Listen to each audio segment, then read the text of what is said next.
Buenas tardes. Esta es la presentación del trabajo final, la sustentación individual de la situación problema presentada en el curso de propiedades y contaminación del suelo. Mi nombre es Vanessa Gómez y soy estudiante del programa de Ingeniería Ambiental.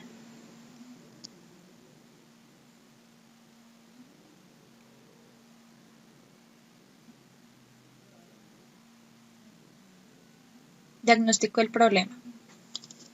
En un suelo de la sabana de Bogotá, que actualmente se encuentra en uso para cultivos de hortalizas como repollo, brócoli, apio, lechuga y cebolla, en los últimos años se ha visto reducida la productividad de los cultivos y adicionalmente se han encontrado trazas de metales pesados en sus tejidos vegetales, que incluso llegan en algunas ocasiones a sobrepasar los límites máximos permisibles que establece el ICONTEC para este tipo de alimentos. En la tabla 1 se observa la descripción de algunas de las características del suelo. Entre ellas se encuentra la altitud, temperatura promedio, precipitación media anual, nivel freático, tipo de drenaje natural, entre otras características. Formulación de hipótesis. En primer lugar, el 30% de los cultivos de la sabana son regados con aguas del río Bogotá y terminan contaminando los alimentos. Estudios realizados por la autoridad ambiental indicaron que elementos como el cadmio, arsénico y plomo sobrepasan significativamente los límites de toxicidad en el suelo, llegando a ser retenidos por la materia orgánica y absorbidos por las raíces de la planta. El río Bogotá nace en el páramo de Guachineque, luego de 350 kilómetros finaliza su recorrido en el río Magdalena. La contaminación de este río por los vertimientos de aguas residuales en los municipios de la cuenca ha sido un problema a resolver desde hace mucho tiempo. En su recorrido drena las aguas de 6.000 kilómetros, donde habitan alrededor de 8,04 millones de habitantes en 42 municipios, incluyendo el Distrito Capital. La contaminación en suelos por metales pesados ocurre cuando estos son irrigados con aguas procedentes de desechos de minas, aguas residuales contaminadas de parques industriales y municipales y filtraciones de presas de Jales. Los metales pesados adicionados a los suelos se redistribuyen y reparten lentamente entre los componentes de la fase sólida del suelo. Dicha redistribución se caracteriza por una rápida retención inicial y posteriores reacciones lentas dependiendo de las especies del metal, propiedades del suelo, nivel de introducción y tiempo.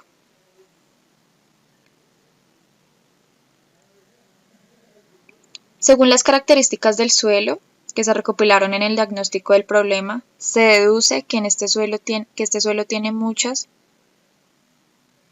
buenas condiciones agrónomas, pero se cometen grandes errores en cuanto a su manejo, lo cual se evidencia en la pérdida de producción y al encontrar trazas de metales pesados, sobrepasando los máximos límites permisibles que establece el ICONTEC para alimentos.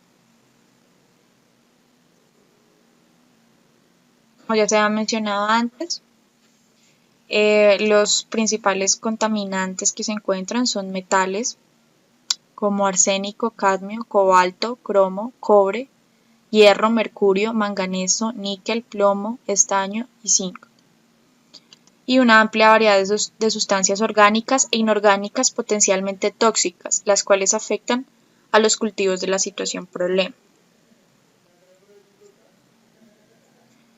Propuestas de solución del problema de contaminación. Una de las propuestas es la descontaminación del suelo por fitorremediación. La fitorremediación es una ecotecnología basada en la capacidad de algunas plantas para tolerar, absorber, acumular y degradar compuestos contaminantes que en la actualidad están siendo aplicadas en diversos países para recuperar suelos contaminados, tanto con compuestos orgánicos como inorgánicos. Sus ventajas.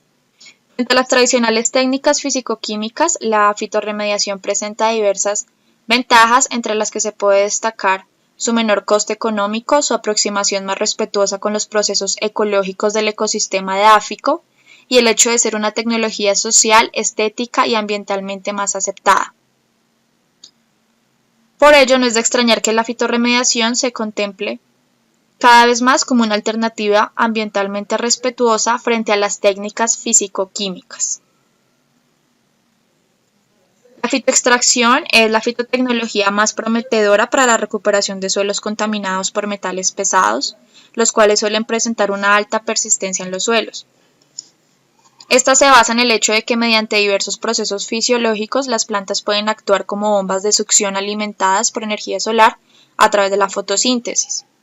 Una vez las plantas han acumulado los metales en sus tejidos aéreos, se cosechan y posteriormente se transportan para su deposición en un vertedero controlado para su incineración o compostaje. El periodo de tratamiento. Es deseable que las plantas tengan una gran área de brotes y raíces para transferir grandes cantidades de metales pesados que se acumulen en la parte aérea. Los metales son removidos al remover la planta, así que la biomasa puede ser usada para producir energía o se puede secar y se confina apropiadamente. En cualquiera de los dos casos disminuye mucho el volumen que debe ser tratado. Estos procesos suelen ser muy tardos y una posible vía para acelerar el proceso de limpieza del suelo en plantas no hiperacumuladoras es adicionar agentes quelantes que inducen a la acumulación del metal en las plantas. Conclusiones de este trabajo. La contaminación de suelos puede darse por diversos factores antrópicos. Uno de estos, el que se expuso en este trabajo, es el riego con aguas provenientes de vertimientos industriales. Los metales pesados son un índice de estos vertimientos y es la principal problemática en contaminación de suelo, debido al largo proceso de degradación de los mismos y sus repercusiones a la salud pública.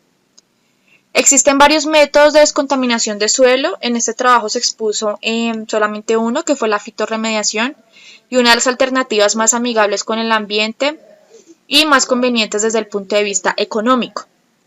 La principal problemática expuesta por riego con aguas contaminadas con desechos industriales puede tener un control más riguroso por parte de las autoridades ambientales, desde el vertimiento por parte de las industrias hasta el control del tipo de aguas con las que se deben realizar el riego de alimentos para consumo humano.